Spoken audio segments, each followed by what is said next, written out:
Les années nous parlent. Cette entrevue a été réalisée dans le cadre du projet Les années nous parlent, un projet financé conjointement par le ministère du Patrimoine canadien et l'Assemblée francophone des retraités et aînés de la Colombie-Britannique.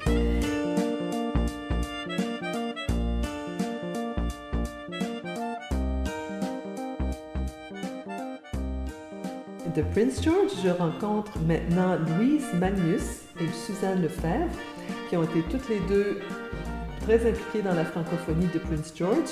Louise est québécoise d'origine. Elle est arrivée ici en 1971. Elle a été secrétaire pour le programme cadre de français à ses débuts. Elle a été impliquée dans toutes sortes d'activités du Cercle des Canadiens français de Prince George. Et Suzanne est originaire de l'Alberta. Elle vit à Prince George depuis 46 ans, une fière mère de 5 enfants. Elle appartient aussi à la famille Lefebvre, qui était des pionniers du Cercle des Canadiens français ici. Alors, bonjour Suzanne et Louise. Bonjour.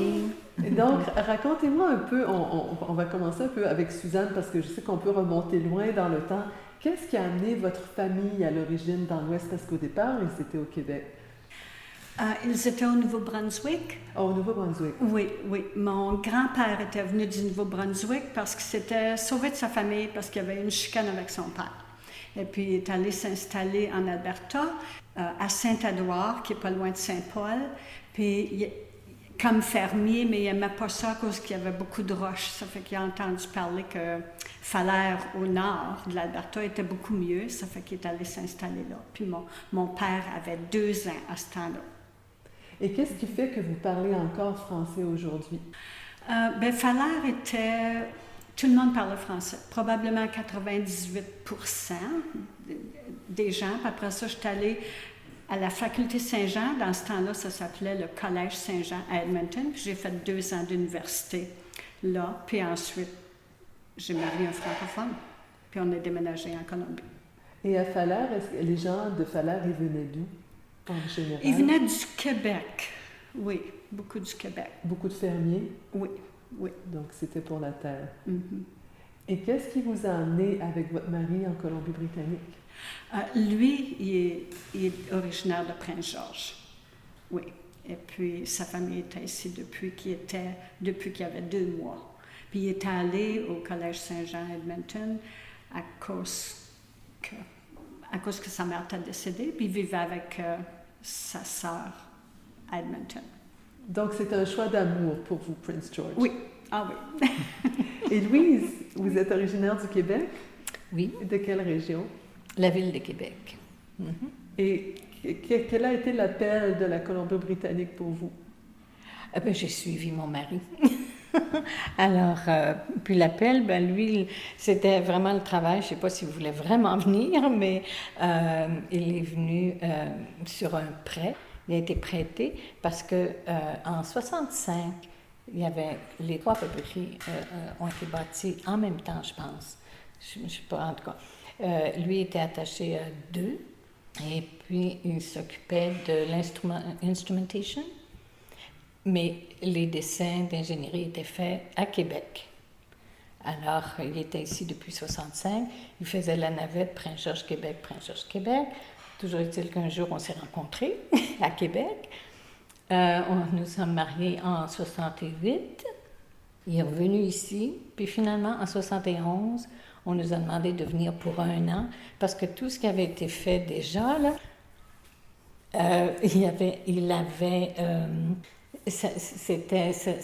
ça devait être changé pour tout devait être automatisé par ordinateur. Sur informatique en 1971? Oui. Alors, il a fallu, parce que mon mari, finalement, ne connaissait rien de l'informatique, il a fallu qu'il aille un cours. Ils ont acheté, mais je ne dirais pas la compagnie, là, mais ils ont acheté les ordinateurs qui étaient des grosses machines extraordinaires. C'était énorme. Puis, il a pris le cours 3 mois à Peterborough. Moi, je suis allée à Peterborough pour 3 mois. Puis après ça, on est venu ici. En 1971, nous, on n'avait même pas de répondeur téléphonique chez nous. Alors, je suis étonnée qu'il y avait déjà des progrès informatiques à ce point-là dans l'industrie. Mais c'était douloureux presque, parce que ça manquait tout le temps. Il était toujours en appel. Ça fonctionnait, je ne sais pas, là, 50% du temps peut-être. Mm-hmm. Ça a changé vite, hein? Et quand vous êtes arrivé à Prince George en 1971, est-ce que vous parliez l'anglais? Oui, mais très peu finalement. J'avais une bonne connaissance de l'anglais, mais je le parlais très peu. C'est-à-dire qu'à Québec, je ne le parlais pas vraiment, là. Alors oui, ça a été assez...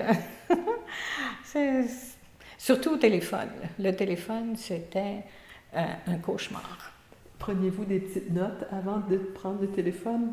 Non, Moi, je me souviens avoir fait ça, écrire sur un papier, chercher mes mots dans le dictionnaire, puis après prendre le téléphone. Non, mais ce dont je me souviens, par contre, c'est quand on racontait une histoire en anglais, puis j'avais compris finalement, puis je voulais faire une répartie, là, puis j'avais tout ça dans ma tête, et puis, pouf, l'histoire était passée avant que j'aie eu la chance de dire ce que j'avais à dire, parce que j'avais comme...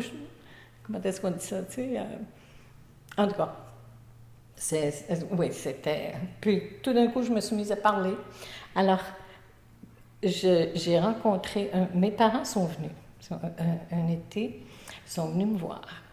Puis, là, c'était la première fois que j'ai rencontré Anna-Marie Lefebvre, qui est ta belle-mère, Suzanne.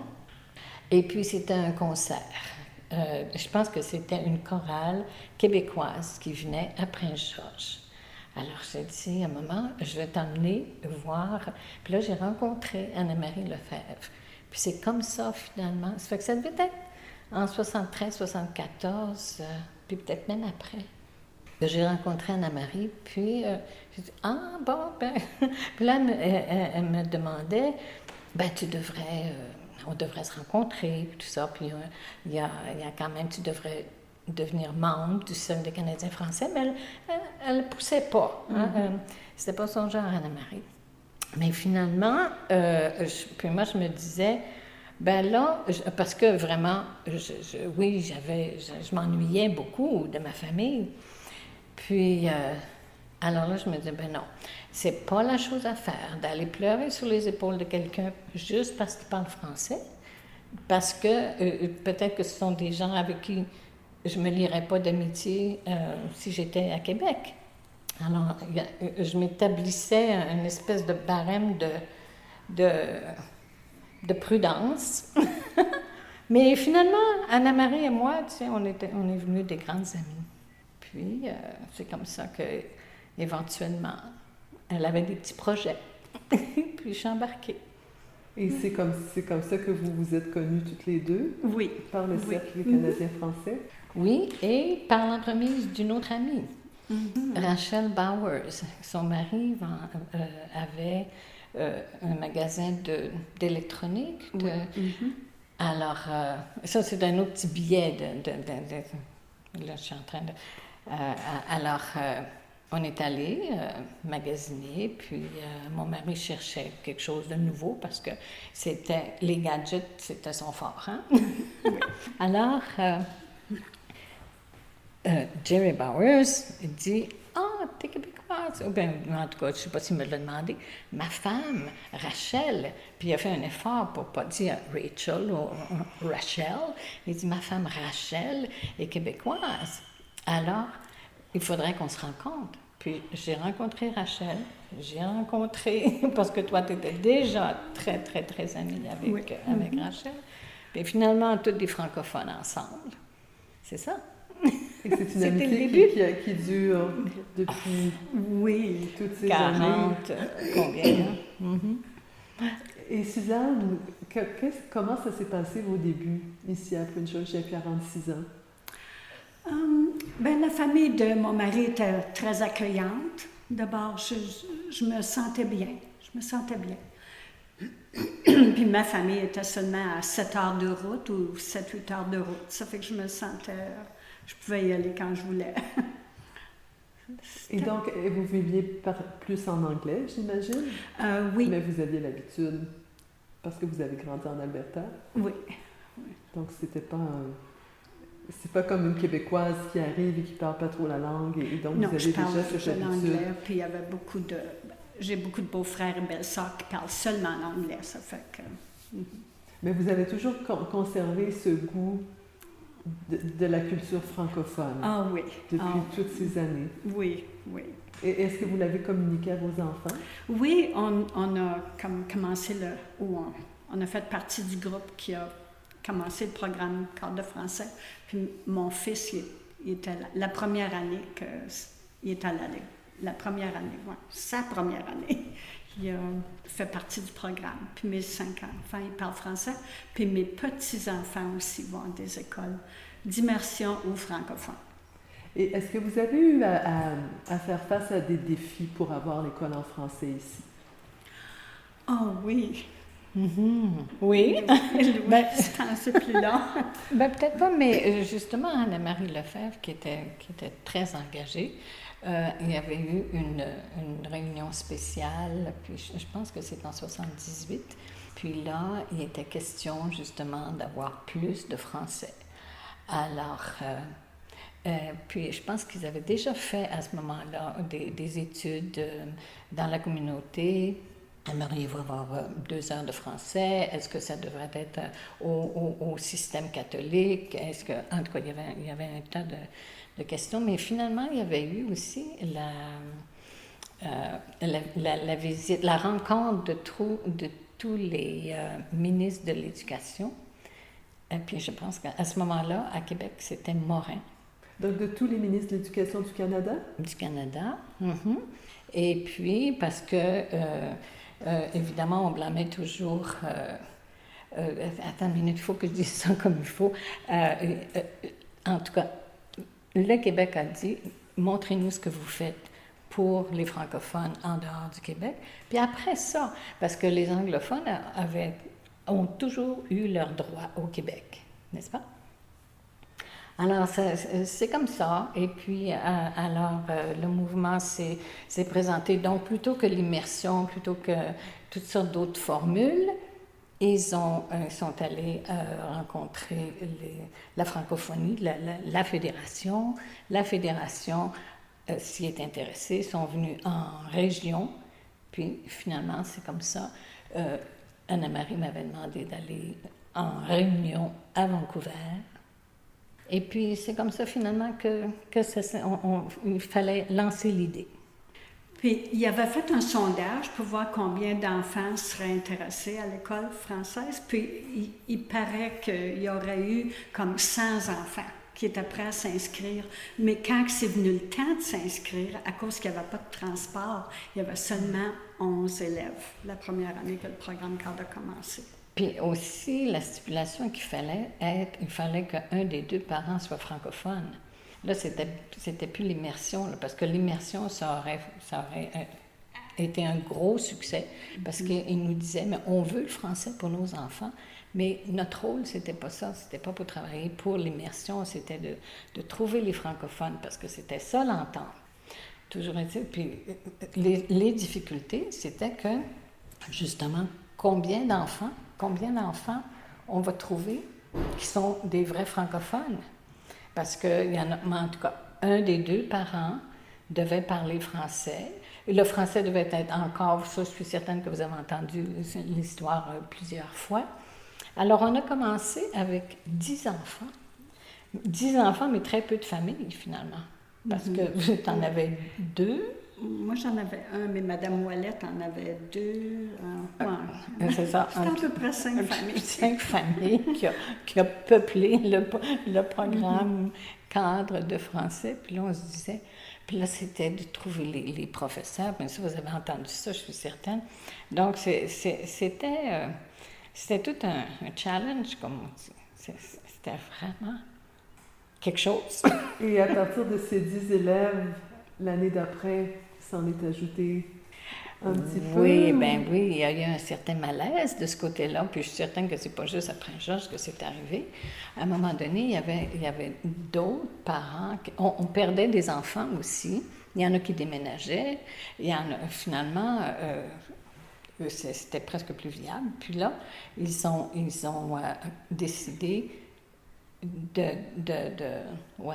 accueillir des enfants en première année ou en deuxième année.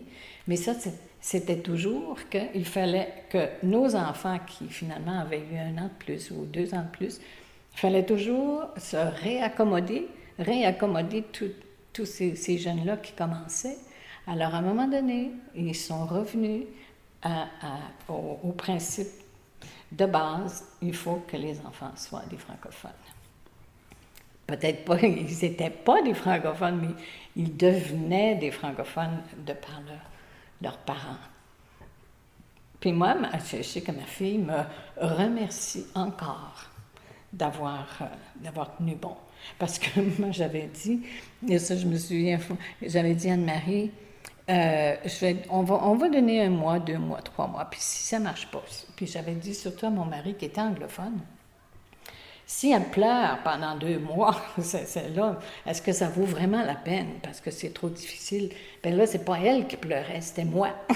Parce que je trouvais que des fois, il y en a eu des accrochages. Mon Dieu, il fallait tout faire marcher ça. Puis souvent, c'était pas juste les élèves et les profs, c'était dans les familles aussi, des fois. Nos enfants, il faudrait qu'il y ait ci, nos enfants, il faudrait qu'il y ait ça. Puis on n'avait pas ces ressources-là. Mais finalement, en tout cas, ça a réussi, ça a vraiment bien réussi. Mais c'était vraiment la volonté de quelques familles au départ de maintenir le français, qui a tenu toutes les années difficiles pour que ça prenne forme et que se joignent les autres.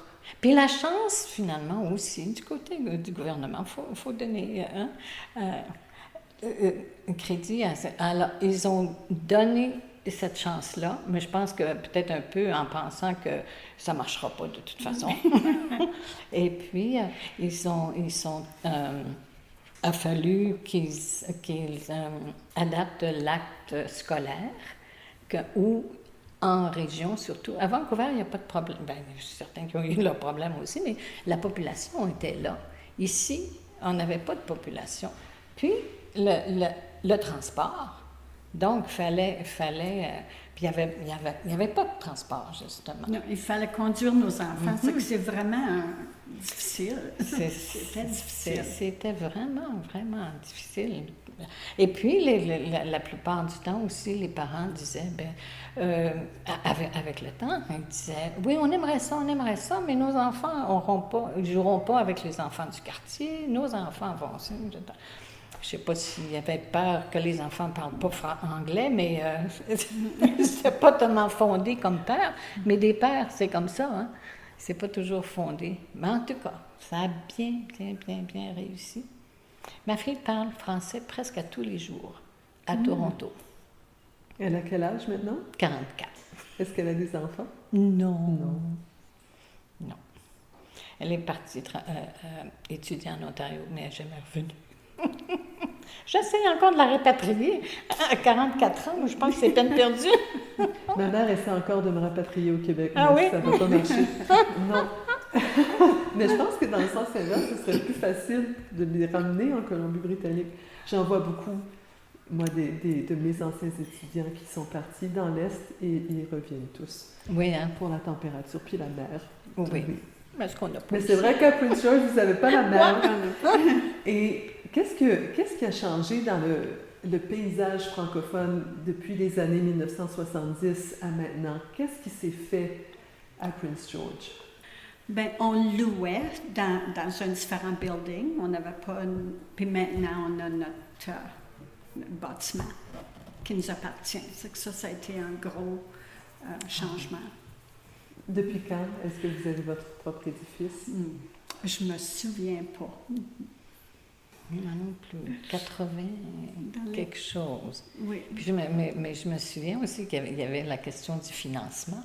Oui. Puis on achetait des pieds carrés. Te souviens-tu de ça? C'était comme un don, finalement, pour cet édifice-là. C'est une ancienne école. Alors, c'est la commission scolaire qui a été généreuse. Finalement, l'école était fermée. Donc, ils ont eu, c'est la ville, je ne sais pas si c'est la ville et la commission scolaire, je ne suis pas au courant, mais c'est un lieu, ben, c'est pas mal extraordinaire, près du parc et tout ça. Puis, ils l'ont eu vraiment à bon marché, mais quand même, qui finançait ça? Il fallait tous un peu aider. Est-ce que vous avez fait des... Parce que dans plusieurs associations, les gens vendaient des tourtières.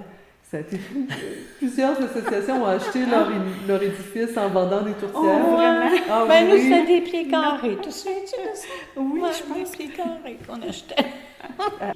Et aussi, vous avez eu la télé et la radio qui sont arrivées ici, que vous n'avez pas au début des années 70. Oui, on a obtenu la radio en français en 1977. Je me souviens pas de toute l'histoire, mais... oui. Puis c'était grâce à des pétitions qu'on signait. Puis je me souviens que quand on est venu faire signer ma pétition, on m'a demandé il y a combien de personnes dans la maison. Puis j'ai dit, mais juste une francophone, mais mon mari va l'écouter aussi. Et puis ils ont dit, puis j'avais ma fille était toute petite, ne pouvait même pas écrire, tout ça. Signez quand même. Elle va l'écouter éventuellement. Donc, on a signé pour 3 personnes parce qu'on voulait avoir... Ça prenait tant de signatures, puis si on nous manquait quelques signatures, on ne l'avait pas. Alors, c'est comme ça. Puis la télévision, mais c'est un peu la même chose qui est arrivée. Mais un peu moins compliqué, je pense, pour la télévision. Mais il y avait eu un gros banquet avec toutes sortes de discours et puis tout ça. Puis je me souviens que M. le maire avait dit qu'il disait qu'il était pro-francophone, puis qu'il était tellement heureux d'avoir la télévision en français à Prince-Georges. Puis et il a dit en anglais, I fall asleep every night watching French TV. C'est comme ça. Il faudrait peut-être changer la formule de la programmation. Est-ce que ça a changé quelque chose dans vos vies d'avoir la télé en français tout d'un coup? Et la radio? Ben, j'ai jamais regardé beaucoup de télévision en français ou en anglais. Ça fait que ça n'a pas changé trop de quoi pour moi, personnellement. Ben, je peux dire la même chose un peu. J'ai fait un effort. Ben, la radio en français, toujours dans ma voiture. Toujours. La télé en français, ben, évidemment, souvent c'est Max qui avait la manette, là. Et puis Anne-Marie, je pense qu'elle écoutait aussi, mais la programmation, des fois, ça dépend de la programmation aussi. Je veux dire, c'est beau d'avoir le service, mais il faut aussi choisir. Puis, alors, mais c'était une grosse affaire, une grosse affaire. La radio, toujours dans ma voiture. Puis, et à la maison aussi. Moi, je sais que quand ma fille était petite, j'ai eu à choisir entre écouter. C'est vraiment le moment où j'ai décidé, est-ce que moi, j'améliore mon anglais en écoutant la radio en anglais, ou est-ce que j'investis dans son français en écoutant la radio en français? Et je sais que pour moi, la radio dans la voiture, c'était un choix d'éducation, en fait, pour ma fille. Et je pense que d'exposer les enfants à cette autre façon de parler que la nôtre ou celle de l'école, la musique, ça apporte une autre dimension dans l'éducation d'une langue. Oui, c'est vrai. Puis en plus, c'est qu'il n'y a rien de visuel, c'est auditif, puis ça rentre ou ça rentre pas, comme pour Anne-Marie. Je pense que ça a été vraiment quelque chose d'écouter de différents accents aussi, parce qu'ici, on est plein d'accents. Tu sais? Alors, ça... Non. Oh, c'est vraiment de l'histoire, hein? Parce que maintenant, on prend tout ça pour acquis, même à travers le pays. Mais il ne faut pas oublier que c'est tout nouveau, les services en français. Puis moi, je me souviens d'avoir eu d'avoir été fâchée quand je retournais dans ma famille, puis je leur disais, vous vous occupez pas, vous les francophones, là, vous vous occupez pas de nous, en dehors, puis on reste quand même francophone, vous nous abandonnez, on n'en a pas de service. Mais finalement, petit à petit. C'est que ça a pris beaucoup, beaucoup de volonté de la part de la fédération et tout ça. Là, ça fait longtemps qu'ils s'occupent de maintenir la francophonie. Maintenant, c'est peut-être même plus une question de maintenir, mais plutôt d'offrir de plus en plus de services, toujours. Parce que les nouveaux arrivés à Vancouver, je suis certaine qu'ils n'ont aucune difficulté de parler en français quand ils veulent, aller des spectacles. Il y a tout. Ici, ça reste encore l'affaire d'un petit groupe de francophones, je pense. Qu'est-ce qui se passe en français maintenant? Il y a des films en français une couple de fois par année. Il y a aussi des fois du théâtre. Il y a des troupes de danse. Et puis, il y a gros des...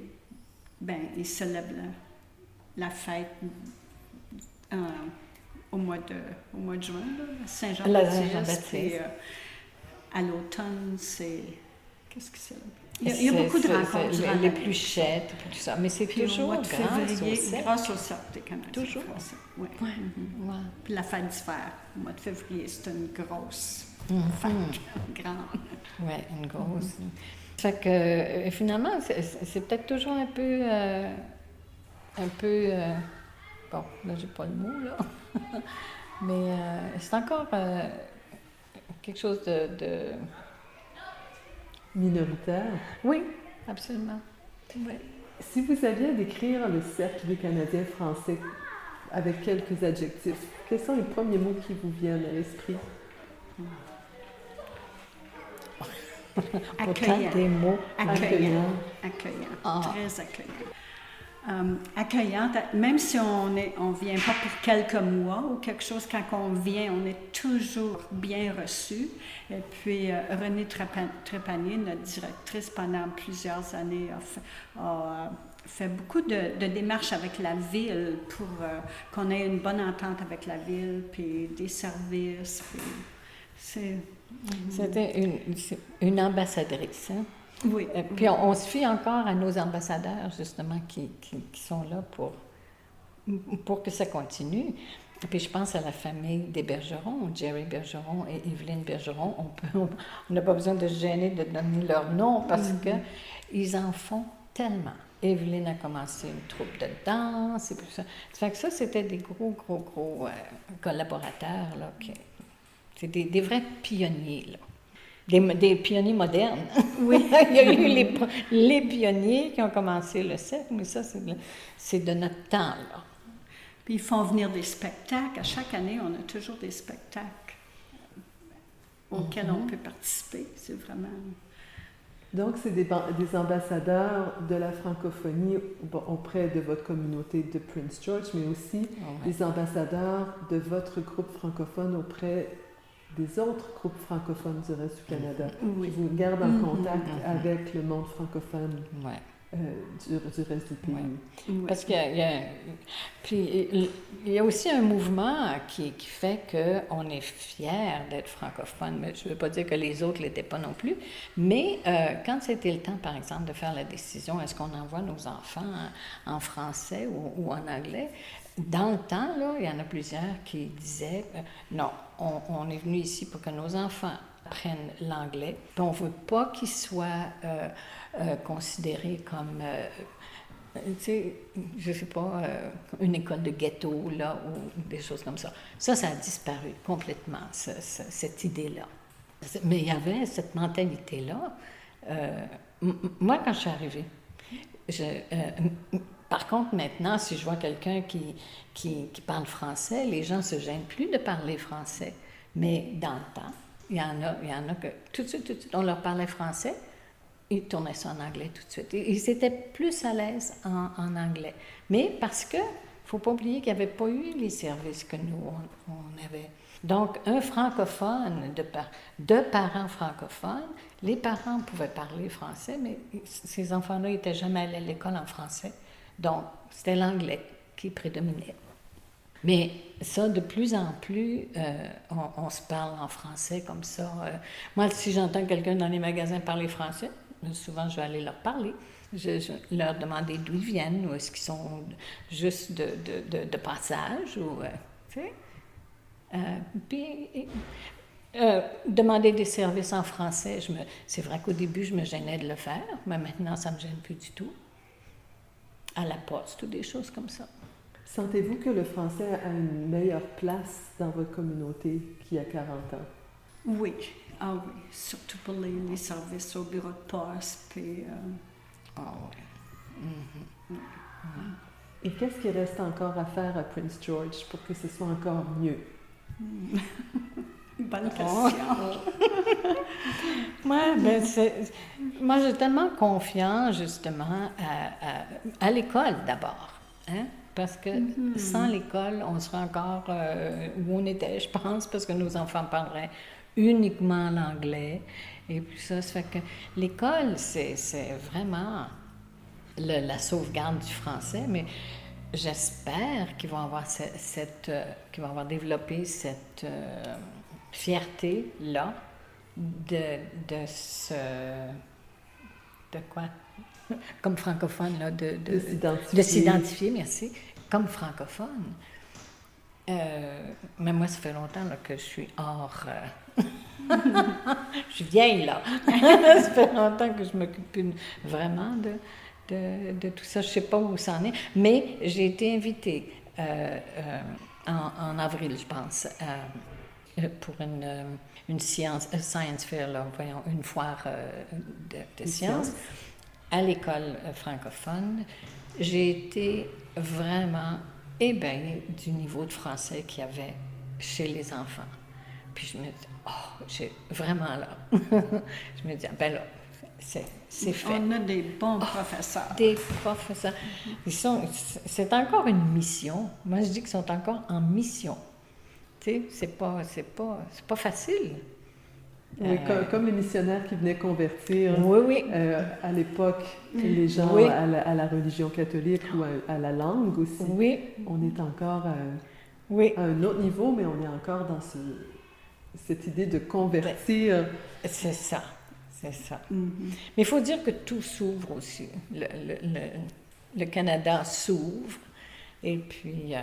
c'est peut-être pas la globalisation, là, c'est pas le grand monde, là, mais il y a plus de reconnaissance du français en dehors du Québec, puis en Colombie-Britannique aussi. Parce que quand, il y a quelques années seulement, là, il était un petit peu fermé, là. Excusez, là, mais c'était beaucoup plus fermé aux Français. Puis maintenant, il y a une ouverture, là. Parce que les gens, ils attendent le matin pour inscrire leurs enfants. Au mois de septembre, là, ils attendent, tu sais. Ils font la ligne pour inscrire, pour être certains qu'il y ait une place.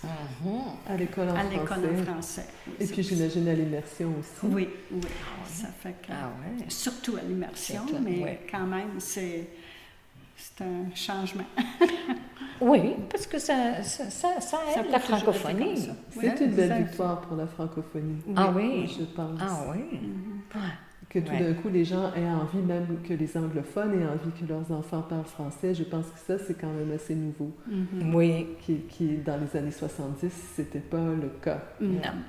C'est pas quelque chose qu'on trouvait utile ou même souhaitable. Mais là, ça devient... Et quand vous regardez votre contribution, toutes les deux, au monde francophone de Prince George, de quoi est-ce que vous êtes le plus fiers aujourd'hui? C'est donc on est là-dessus. J'ai pas contribué comme il y en a beaucoup, là, tu sais, mais c'est de toujours avoir été impliquée un peu, plus et moins, mais il n'y a rien de... Ben, je pense que c'est l'école, ma contribution au début de l'école francophone. Et d'avoir vos enfants maintenant. Oui. Qui sont dans cette continuité du français grâce à l'école. Oui. Moi aussi, c'est la même chose. Et puis, je me suis fait des amis que je ne suis pas capable de laisser, justement, parce que je suis retournée à Québec. Alors, ben ça, c'est une autre histoire. Je suis retournée dans l'idée d'y rester, retournée à ma famille, parce que je suis toute seule ici. Mon mari est décédé. Puis, je suis revenue. Je ne suis pas restée longtemps, mais j'ai fait quand même presque un achat, une promesse d'achat. Puis après ça, je me suis dit, mais où est ma vie? C'est à Prince George. Ça n'a peut-être rien à voir avec la francophonie, mais d'une part, oui, parce que mes amis sont francophones, puis j'ai tout un cercle. Et puis j'ai l'impression aussi qu'à partir d'un certain moment, notre identité francophone n'est plus la même. C'est vrai, ça, oui. Au départ, vous étiez québécoise, Ouais. et maintenant vous êtes une francophone d'ici. Oui, c'est exactement ça. Ouais. Puis je pense que très peu de gens, de Québécois, puis là, c'est pas méchant la remarque que je fais chez les Québécois, mais il n'y a pas beaucoup de Québécois qui comprennent la francophonie hors Québec. Il n'y en a pas beaucoup. Ben, et souvent, ils ne savent même pas qu'elle existe.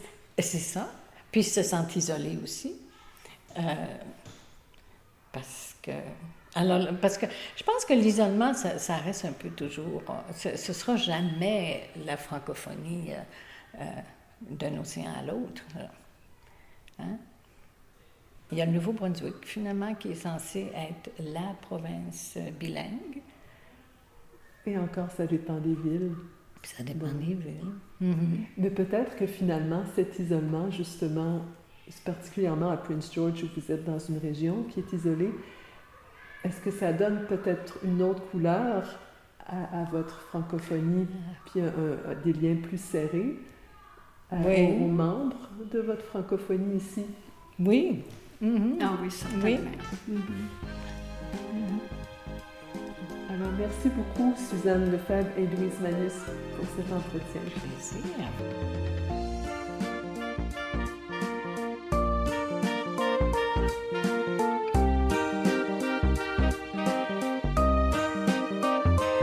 Ici Annie Poirier au microphone, à la technique Gérald Monpetit et Stéphane Lapierre à la gestion de projet.